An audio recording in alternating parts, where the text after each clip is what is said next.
ऐसे कुल मिला के 12 तीर्थंकर इन 3 विधेय क्षेत्र में मिलकर हो गए। आ गया समझ में सबको? और ऐसे ही भरत क्षेत्र और ऐरावत क्षेत्र 3 हुए।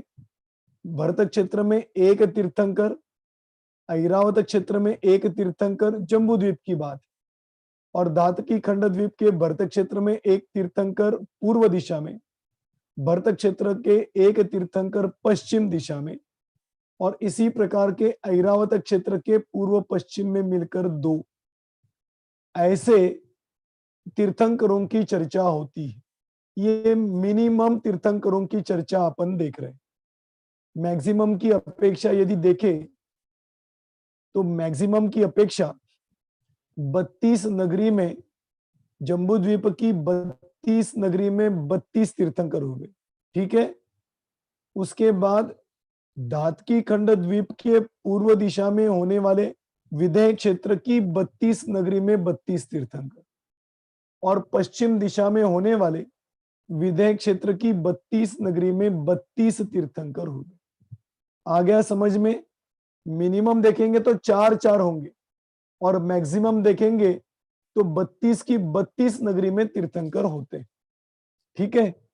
इस प्रकार से भरत क्षेत्र की अपेक्षा 3 भरत क्षेत्र, 3 ऐरावत क्षेत्र, 32 64 और प्लस 32 96 तीर्थंकर अधिक से अधिक होंगे। आ गया समझ में? इस प्रकार से कल अपन ने चर्चा की थी, अब आज थोड़ी सी आगे की चर्चा करने जा रहे हैं। ठीक है। अब देखिए,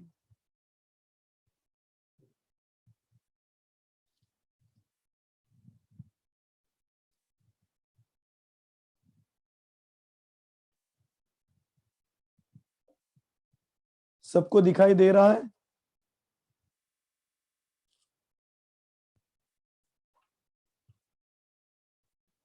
पंचमेरू पूजन।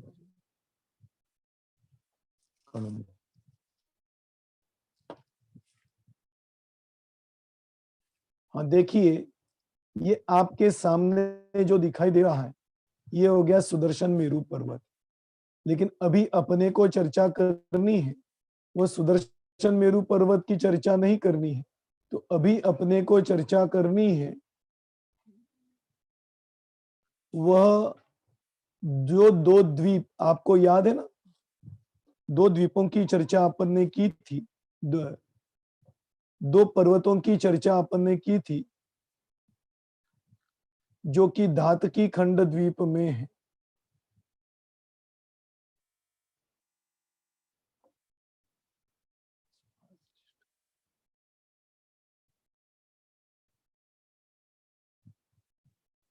दिखाई दिया? अब देखिए, अभी यहां से चर्चा प्रारंभ करेंगे।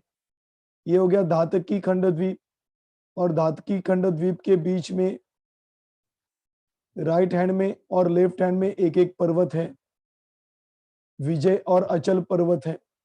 अब इनकी चर्चा थोड़ी सी अपन यहां पर करने जा रहे हैं। इसकी चर्चा अपन ने अष्टानिका पर्व में तो की है, लेकिन अभी प्रसंग प्राप्त यहाँ पे सामान्य रूप से चर्चा करेंगे। अधिक विस्तार से चर्चा इसकी देखनी है तो आप वहां पर अष्टानिका पर्व में हुए क्लास में देख लेना। ठीक है। अब देखिए,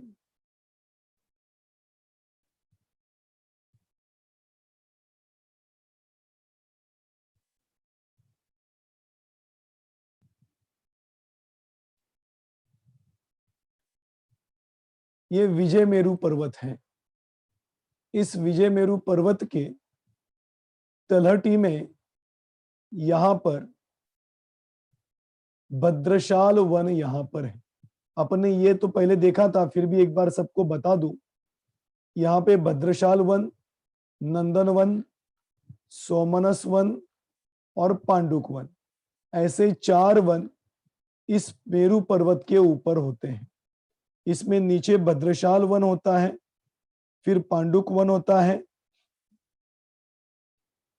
नंदन वन होता है, सोमनस वन होता है और पांडुक वन होता है। ये 4 वनों की चर्चा अपन ने पूजन की अपेक्षा देखी थी। जैसे 500 योजन ऊपर जाकर यह नंदनवन होता है, यह तलहटी से 500 योजन ऊपर जाते हैं तो यहाँ पर नंदनवन होता है। और नंदनवन की 4 दिशाओं में 4 अकृत्रिम जिनालय होते हैं। पहले तो भद्रशाल वन की 4 दिशाओं में 4 अकृत्रिम जिनालय होंगे, फिर नंदनवन की 4 दिशाओं में 4 अकृत्रिम जिनालय होंगे। उसके बाद 55,500 योजन ऊंचा जाने के बाद यहाँ पर सौमनस वन होगा।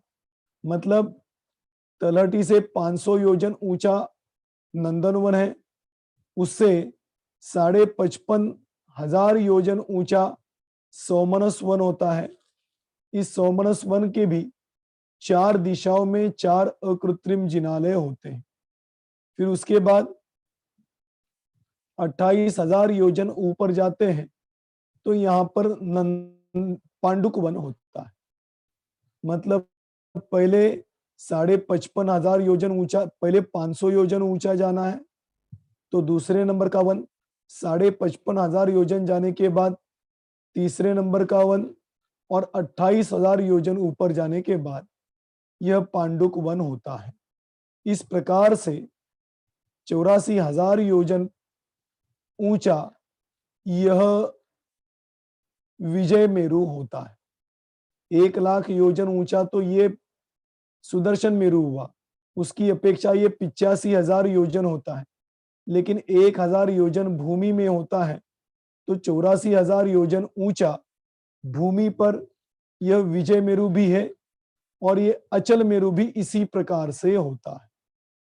इस प्रकार से इस विजय मेरु और अचल मेरु के ऊपर 4 वन होते हैं, और इन चारों वनों में 4 दिशाओं में 4 अकृत्रिम जिनालय होते हैं। तो कुल मिला के 16 अकृत्रिम जिनालय इन 2 प्रकार के पर्वतों के ऊपर होते हैं। मतलब जैसी रचना अपन ने सुदर्शन मेरु में देखी थी, सेम वैसी की वैसी ही रचना इन 2 पर्वतों के ऊपर भी होती है। अब रही पांडुक वन की चर्चा। पांडुक वन में 1-2 लोगों ने मेरे को सवाल पूछा था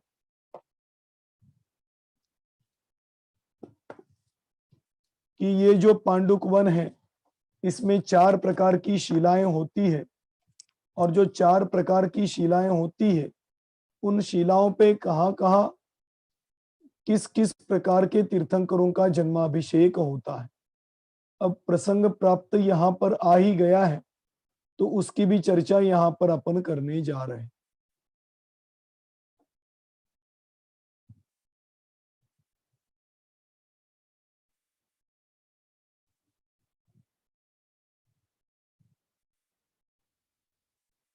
अब देखिए, मैंने परसों आपको बताया था सामान्य रूप से ये 4 प्रकार की शिलाएं पांडुक वन में हैं। ये 4 दिशाओं में 1, 2, 3 और 4, ऐसे 4 दिशाओं में 4 अकृत्रिम जिनालय तो है ही। ये चर्चा किस वन की है? पांडुक वन की है। इस पांडुक वन में 4 दिशाओं में 4 अकृत्रिम जिनालय होते हैं, और 4 विदिशाओं में 4 शिलाएं होती है। जिन 4 शिलाओं के ऊपर तीर्थंकरों का जन्माभिषेक होता है। ठीक है, अब क्रम से देखते हैं। ये पहली जो शिला है ईशान्य दिशा में, तो ईशान्य दिशा में सुवर्ण रंग की यह पांडुक शिला होती है।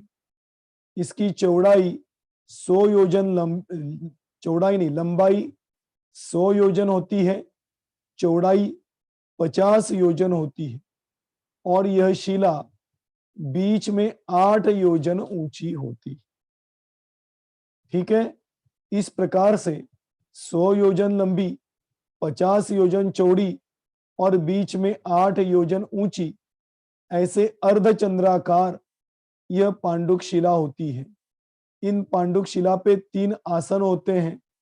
बीच में तीर्थंकरों का आसन होता है, दक्षिण की तरफ सौधर्म इंद्र का आसन होता है, और उत्तर की तरफ ईशान इंद्र का आसन होता है।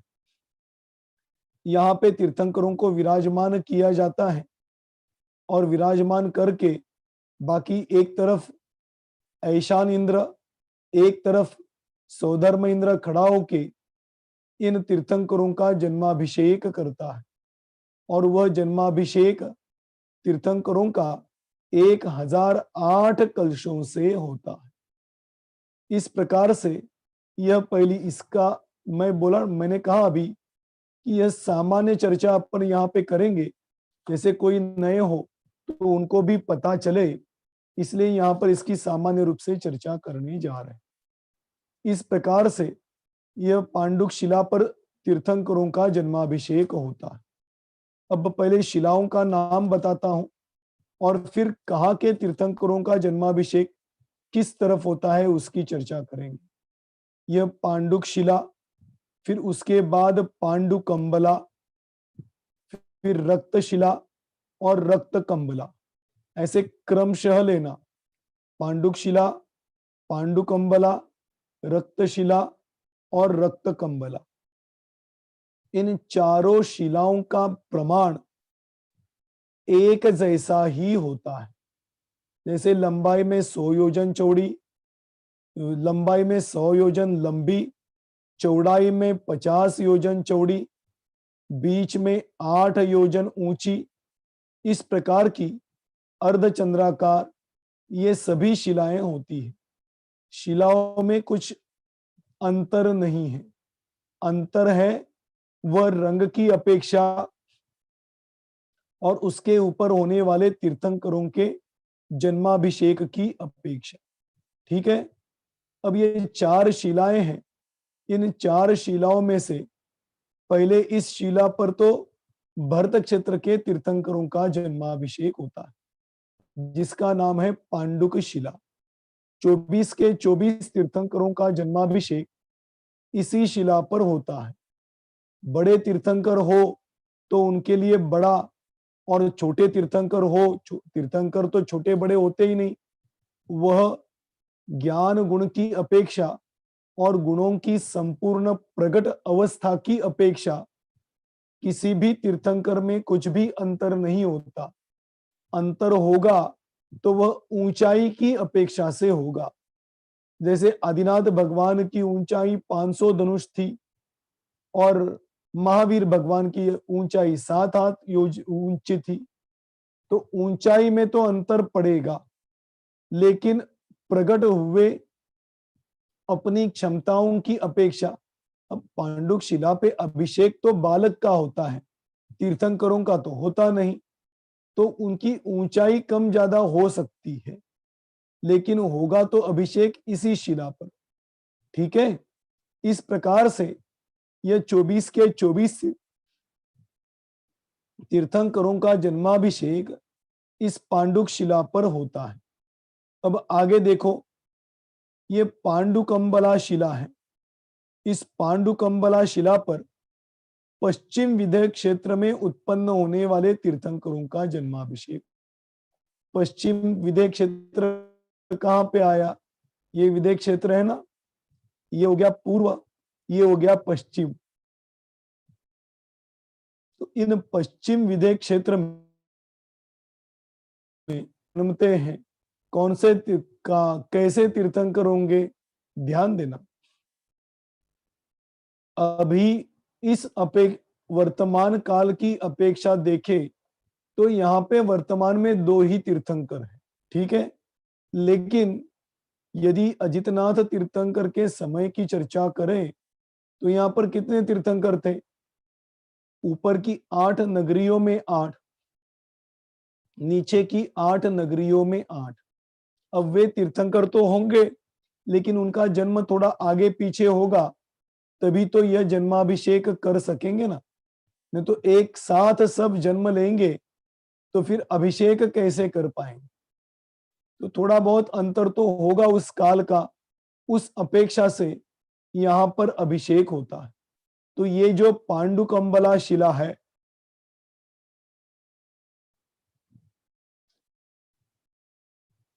ये पांडुकंबला जो शिला है, इस पांडुकंबला शिला पे पश्चिम विदय के तीर्थंकरों का जन्माभिषेक होता। आ गया समझ में? अब ये रक्ता शिला है, ठीक है। इसमें किसका होता है? ये ऐरावत क्षेत्र में जो तीर्थंकर होते हैं ना, इन ऐरावत क्षेत्र में उत्पन्न होने वाले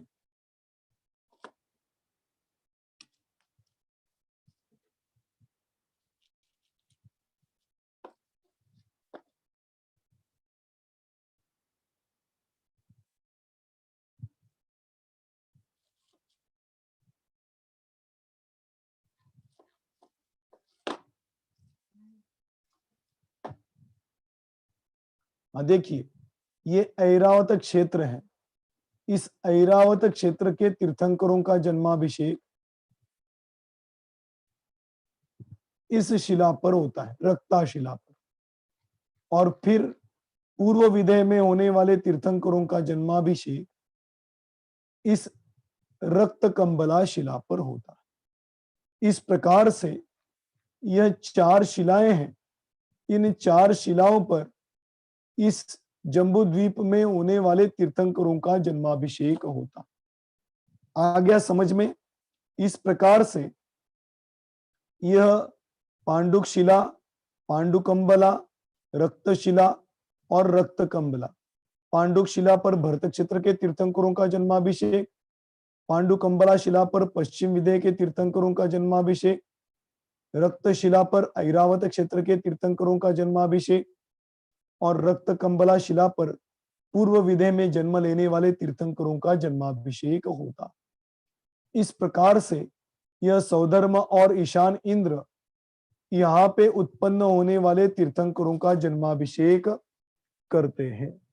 अब ये जो रचना आपने देखी, इसी प्रकार की रचना यहाँ पर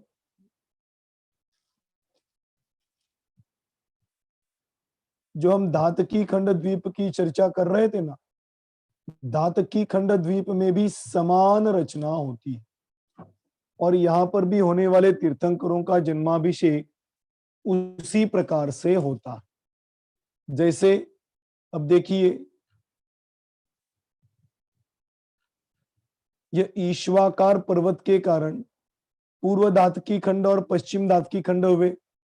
पूर्व धातकी खंड में यहाँ पे भरत क्षेत्र है, यहाँ पे ऐरावत क्षेत्र है और यहाँ पर विधेय क्षेत्र है, ठीक है। अब यहाँ पर भी वही उसी प्रकार की 4 शिलाएं होती। इसमें से पांडुक शिला पर यहाँ के भरत क्षेत्र में जन्म लेने वाले तीर्थंकरों का जन्माभिषेक होता। फिर दूसरी पांडुकंबला शिला है, वहां पर इस पश्चिम विधेय क्षेत्र में जन्म लेने वाले तीर्थंकरों का जन्माभिषेक होता है। फिर रक्तशिला पर इस ऐरावत क्षेत्र में जन्म लेने वाले तीर्थंकरों का जन्माभिषेक होता है और रक्त कंबला शिला पर यह पूर्व धातकी खंड द्वीप में होने वाले तीर्थंकरों का जन्माभिषेक होता। जैसी व्यवस्था जन्माभिषेक की जम्बू द्वीप में है, वैसी ही रचना इस विजय नाम के पर्वत के ऊपर भी होती है, ठीक है। इस प्रकार से इस पूर्व धातकी खंड द्वीप में होने वाले तीर्थंकरों का जन्माभिषेक इस विजय नाम के पर्वत के पांडुक वन में होता। आ गया समझ में? इस प्रकार से इस विजय नाम के पर्वत पर होने वाली अकृत्रिम जिनालयों की, 4 वनों की और पांडुक वन में होने वाले तीर्थंकरों के जन्माभिषेक की चर्चा त्रिलोक सार में आती है। जैसे यहां पर होती है, वैसे ही यहां पर भी समझना। पश्चिम धातकी खंड द्वीप में अचल नाम का मेरु है। इस अचल नाम के मेरु पर भी भद्रशाल वन, नंदन वन, सोमनस वन और पांडुक वन, ऐसे 4 वन होते हैं और इस पांडुक वन में 4 दिशाओं में 4 अकृत्रिम और 4 विदिशाओं में 4 शिलाएं होती, और इन 4 विदिशाओं में होने वाली शिला के ऊपर यहाँ के भरत क्षेत्र इस तरफ है। ये तो हो गया बीच में होने वाला ईश्वाकार पर्वत। ईश्वाकार पर्वत के राइट हैंड में पूर्व भरत क्षेत्र, और ईश्वाकार के लेफ्ट हैंड में पश्चिम दिशा में होने वाला भरत क्षेत्र होता है। जैसे भरत क्षेत्र की रचना है, वैसे ही ऐरावत क्षेत्र की रचना भी ऐसी ही होती है। ऐरावत क्षेत्र में भी पूर्व राइट हैंड में पूर्व भरत क्षेत्र हुआ और लेफ्ट हैंड में पश्चिम भरत क्षेत्र हुआ। इस प्रकार से पश्चिम भरत और पश्चिम ऐरावत और पश्चिम विदेह क्षेत्र, यहाँ पर जन्मने वाले तीर्थंकरों का जन्माभिषेक यहाँ की पांडुक शिला पर होता है। तो पांडुक शिला नहीं, पांडुक वन में होता है। और भरत क्षेत्र में होने वाले तीर्थंकरों का जन्माभिषेक पांडुक शिला पर पश्चिम धातकी खंडद्वीप के पश्चिम विदेह में होने वाले तीर्थंकरों का जन्माभिषेक पांडुकंबला शिला पर, ऐरावत क्षेत्र में जन्म लेने वाले तीर्थंकरों का जन्माभिषेक रक्तशिला पर, और पूर्व पश्चिम धातकी खंड द्वीप के पूर्व विदेह क्षेत्र में, मतलब कहा यहाँ पर होने वाले तीर्थंकरों का जन्माभिषेक इस रक्त कंबला शिला पर होता। इस प्रकार से यह जो विजय और अचल मेरु है, इन 2 मेरुओं के ऊपर इस क्षेत्र में होने वाले तीर्थंकरों का जन्माभिषेक होता है। और वह जन्माभिषेक सौधर्म और ईशान इंद्र ही करते हैं। वो तो बहुत बड़ा विस्तार है कि वह जन्माभिषेक के लिए तीर्थंकरों को लेके जाते हैं, तो बहुत बड़ा हाथी होता है। हाथी क्या होता है? वहां के अभियोग्य देव हाथी का रूप धारण करते हैं। इसका नाम आपने सुना होगा, ऐरावत हाथी होता है। तो ऐरावत हाथी के ऊपर तीर्थंकरों को लेके जाते हैं। अब वो बात ऐसी है, देखिए, हाथी मतलब अभियोग्य जाति के देव होते हैं, तो वो तो हवा में उड़ सकते हैं। हाथी तो हवा में चलना संभव नहीं, लेकिन हाथी का आकार लेके वह उनके वाहन बनते हैं। तो उसके ऊपर तीर्थंकरों को लेके यहाँ पर पांडुक वन में जाके उन शिलाओं के ऊपर तीर्थंकरों का जन्माभिषेक होता है। वह भी बड़े हर्षोल्लास के साथ होता है और 1008 कलशों से जन्माभिषेक होता। इस प्रकार से यह जम्बूद्वीप धातकी खंडद्वीप का पूर्व भाग और धातकी खंडद्वीप का पश्चिम भाग, ऐसे सब तीर्थंकरों का जन्माभिषेक अपने क्षेत्र में होने वाले मेरु पर्वत के ऊपर होता।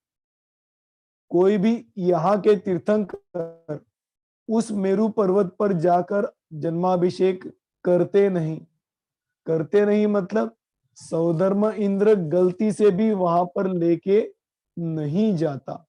इस प्रकार से उन्हीं क्षेत्रों में होने वाले मेरुओं के ऊपर वहां के तीर्थंकरों का जन्माभिषेक होता।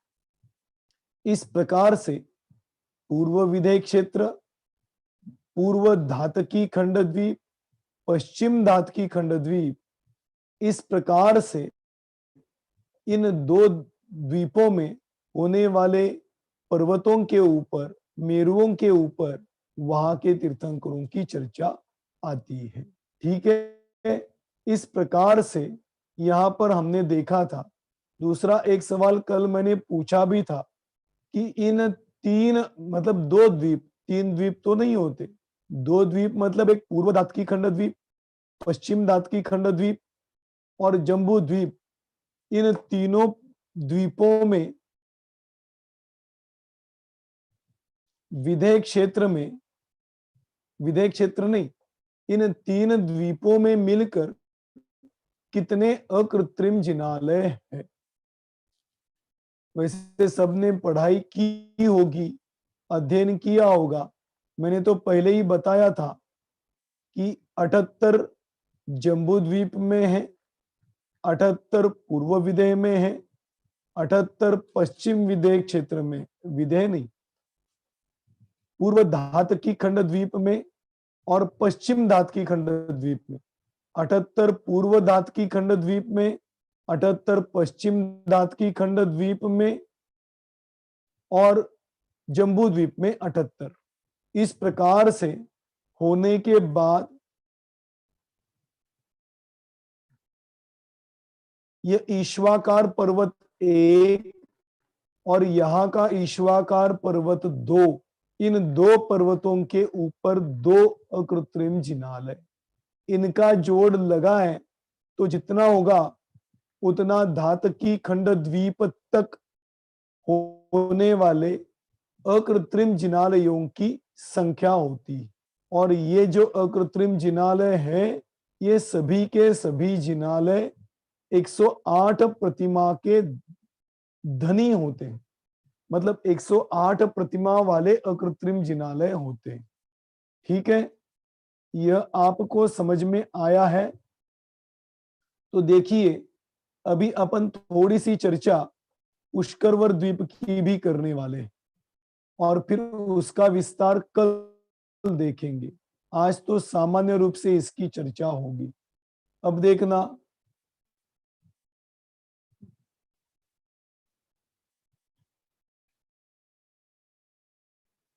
यहां तक तो हमने धातकी खंड द्वीप देखे। धातकी खंड द्वीप के बाद यह कालोदधी समुद्र हुआ और इस कालोदधी समुद्र के बाद पुष्करवर द्वीप होता है। पुष्करवर द्वीप मैं बोल रहा हूं वो आप समझना।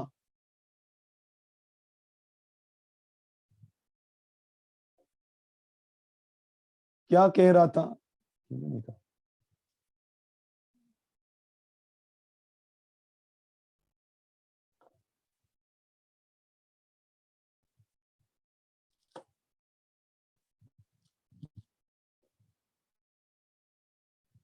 दिखाई दे रहा है सबको?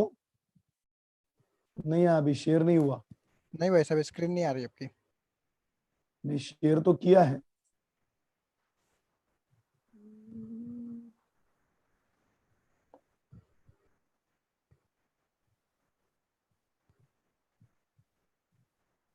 भाई साहब एक बार फिर से करिए शेयर।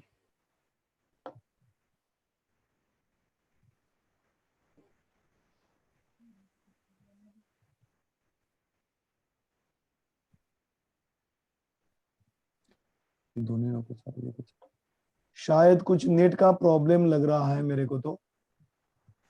हाँ हो सकता है, नेटवर्क इशू हो सकता है वैसे। स्लो होने के कारण शायद हो सकता है।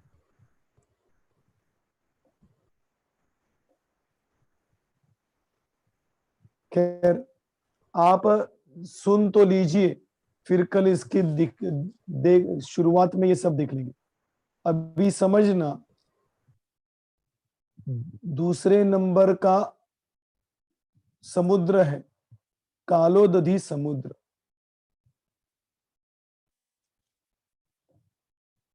हाँ, हो गया शेर, दिखाई दिया सबको?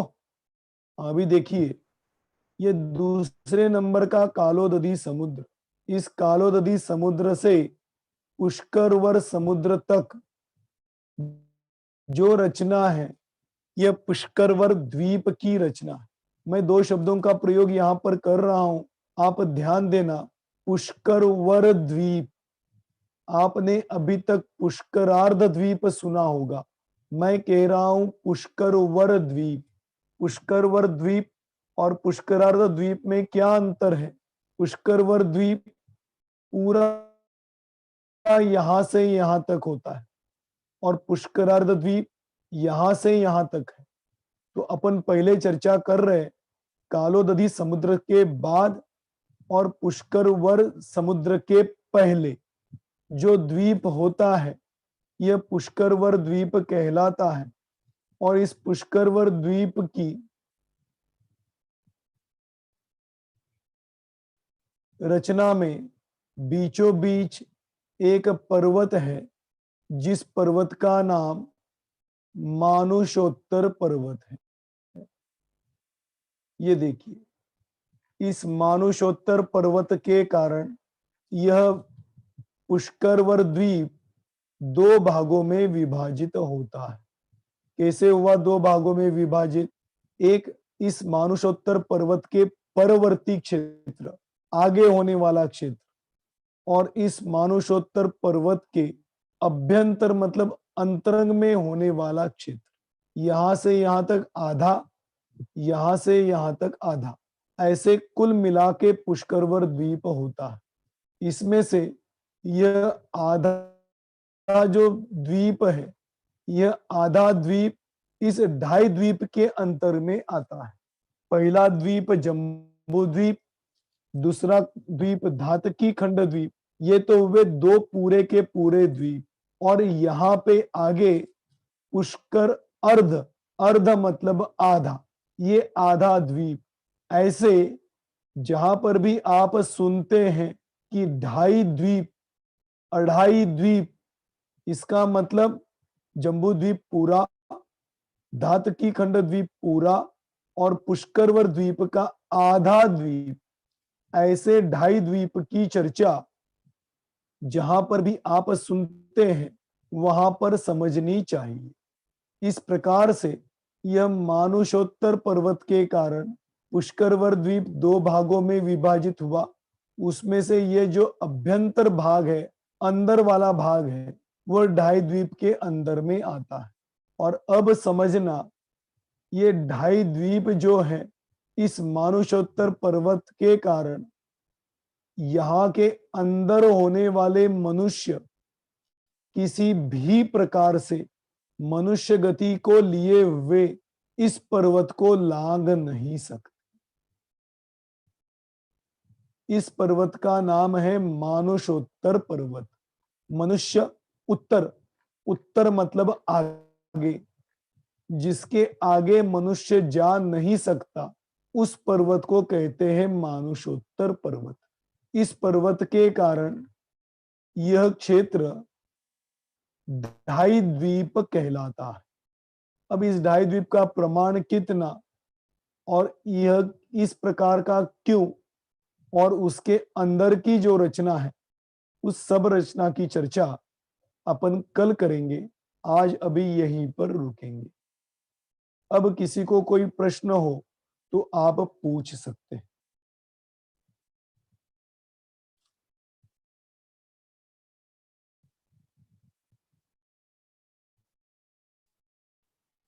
आप पूछिए, किसको पूछना है।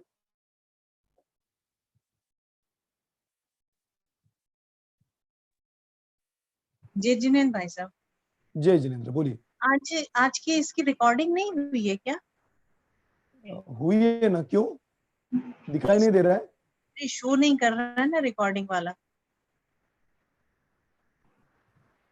ये रिकॉर्डिंग आपको यूट्यूब पे मिल जाएगी। Okay, thank you. ठीक, अगला किसी को प्रश्न है? जय जय जिनेन्द्र पंडित जी। जय जिनेन्द्र, बोलिए। हाँ, मुझे ये अचल मेरु पे जो 4 तीर्थंकरों के अभिषेक होते हैं, हाँ, उनके नाम फिर से एक बार बता दीजिए। अचल मेरु के ऊपर होने वाले तीर्थंकरों के, जी। तो वो तो 4 अचल मेरु के ऊपर जो पांडुक वन है उसके अंदर होने वाले शिलाओं के हाँ ऊपर 4 तीर्थंकरों का जन्माभिषेक होता है। हाँ हाँ, उनके तो वहां नाम। पर भी वही क्षेत्र, भरत क्षेत्र की पांडुक शिला पर होता है।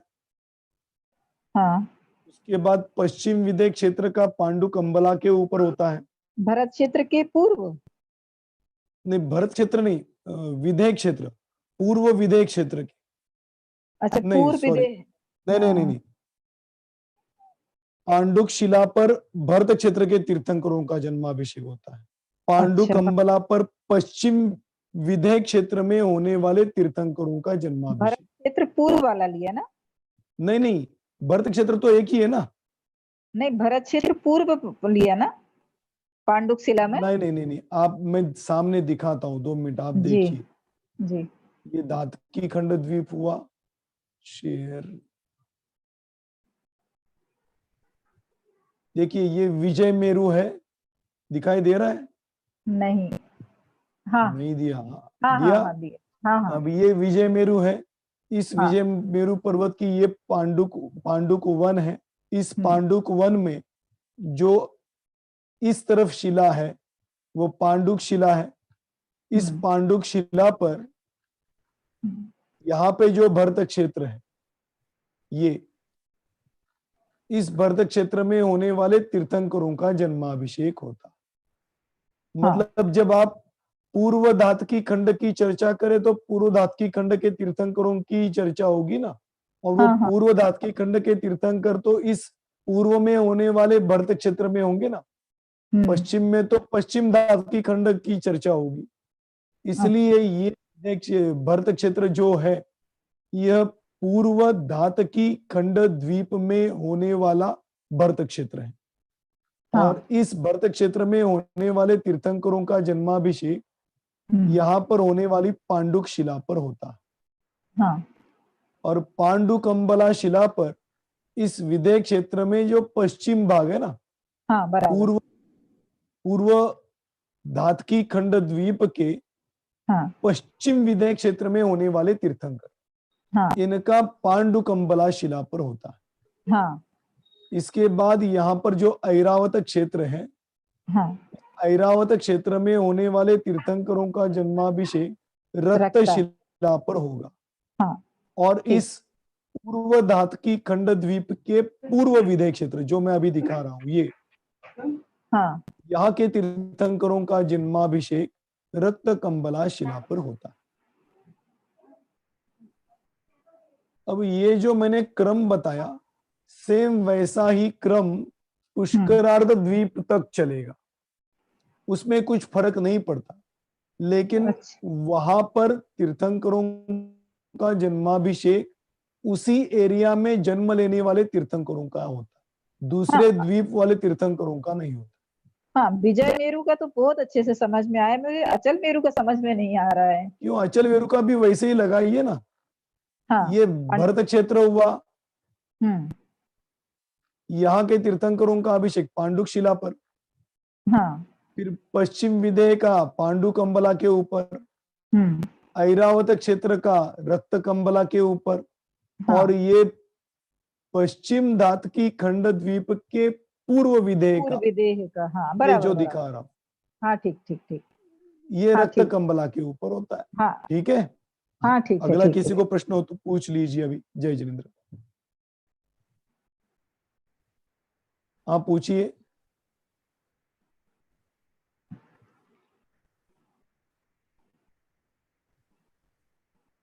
है किसी को कोई प्रश्न?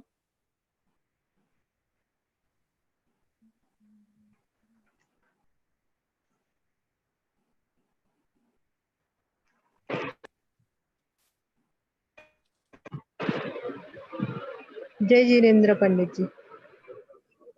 जय जिनेन्द्र, बोलिए। हाँ, हम ये जो आपने तीर्थंकर की बात की, तो कम से कम ये जो कितने 18 तीर्थंकर होते हैं ना एक साथ? 18 की खंड और 18 कैसे हो गए? 20। नहीं, वो आप इस हिसाब से लगा रहे होंगे ना कि 12 तीर्थंकर तो विदेह क्षेत्र के हो गए, मिनिमम की बात करें कम से कम। हाँ। और 3 भरत और 3 ऐरावत, इनमें 3 मतलब 6 हो गए, तो 12 और 6 18, ये बात कर रहे हैं ना आप? तो हाँ बोलिए, अभी बोलिए आप। अगर हम ये जो ज्यादा से ज्यादा अगर काउंट करते हैं तो उसमें भी विदेह के जम्बू द्वीप के विदेह के 32 और 2 घातकी खंड के मिला के 64, बराबर? तो आपने 96 बताया ना, तो उसमें भरत और ऐरावत के भी शामिल होंगे ना? 32 दूनी 64 और प्लस 32 करेंगे तो 96 होंगे ना। हाँ, लेकिन फिर उसमें भरत और ऐरावत के उसमें काउंट नहीं करना है क्या? नहीं, वो तो मैंने समझाने के लिए बताया था कि विदेह क्षेत्र में कितने होंगे, तो उसमें आप 3 भरत और 3 ऐरावत भी तो जोड़ेंगे ना। अधिक से अधिक लेंगे तो 3 भरत 3 ऐरावत जोड़ना ही पड़ेगा। ठीक है, कंफ्यूजन हुआ था, वो भी आएंगे ना उसमें, बस वही पूछना था। ठीक है। अगला प्रश्न किसका है, पूछिए।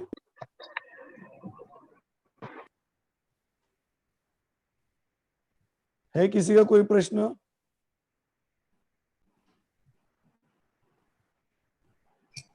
हेलो, जय जिनेन्द्र। जय जिनेन्द्र, बोलिए। हाँ, एक बार ये कम से कम और ज्यादा से ज्यादा का गणित थोड़ा सा बता दीजिए, तीर्थंकरों का। क्यों नहीं समझ में आया आपको? नहीं मतलब वो लिखने का रह गया है, तो कम से कम अच्छा, कितने होंगे पूरे तो कम से भरत कम ऐरावत और देखिए, विदेह मिलकर? तीन तीन तीन विदेह में मिलके 12 तीर्थंकर, और 3 भरत और 3 ऐरावत, तो 6 ये हो गए। तो कम से कम 18 तीर्थंकर होंगे, और अधिक से अधिक लेंगे तो 96 तो विदेह क्षेत्र के होंगे, अच्छा, हाँ और ठीक है। 3 भरत और 3 ऐरावत, उसमें प्लस हाँ कर दीजिए, तो ये हाँ। तो अधिक से अधिक हो गए।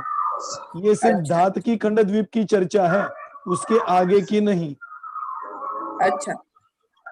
ठीक है ना, धात की हाँ, खंड द्वीप तक, मतलब जम्बू द्वीप और धात की खंड, ये दोनों मिलके। तो फिर ठीक है, ज्यादा से ज्यादा बोले तो 32 हो गए, और ये हाँ, इसमें इसमें 4 क्षेत्र है, तो फिर 3 चौक 12 12 हो गए। और कहाँ से 12 हो गए जम्बू अभी? द्वीप के नहीं, गलत हो गया आपका। 12 कहाँ से हो गए? यहाँ पे 2 भरत क्षेत्र और 2 ऐरावत क्षेत्र है ना। हाँ, तो 2 भरत 2 ऐरावत 4 हो गए, और जम्बू हाँ द्वीप के 1 भरत और 1 ऐरावत, तो 6 हो हाँ गए। तो हर एक में एक ही होंगे ना, ज्यादा तो नहीं होंगे ना। हाँ। अच्छा अच्छा, एक इसमें एक होंगे, ठीक है। मैं समझ रही थी कि एक इसमें 3 होंगे। 3 नहीं, कैसे होंगे? कभी होते ही नहीं, भरत में एक समय में एक ही तीर्थंकर होते हैं। अच्छा अच्छा, ठीक है, समझ में आ गया अभी। ठीक है, ठीक है, चलो अगला किसका प्रश्न है तो पूछिए।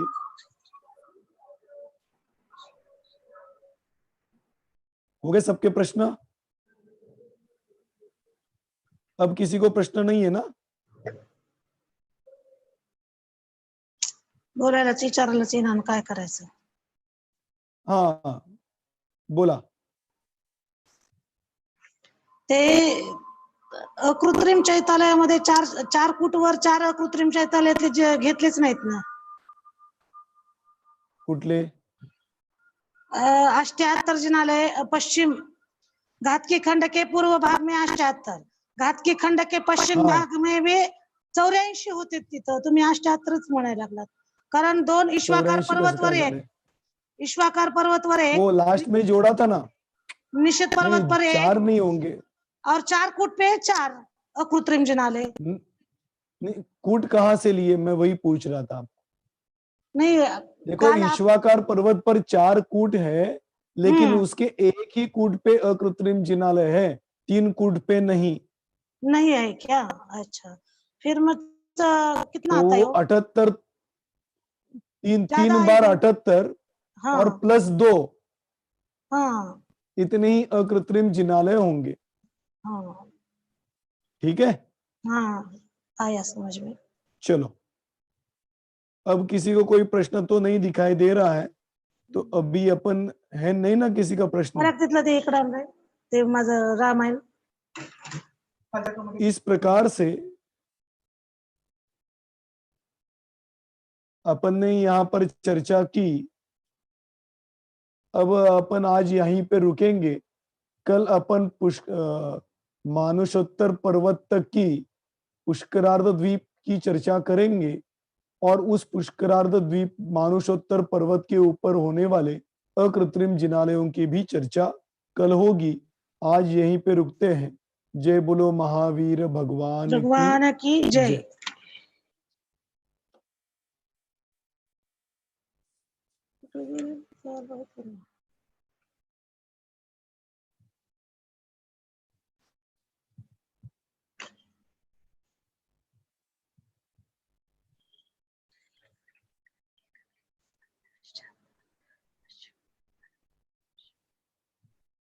रेकॉर्डिंग झालेलं आहे.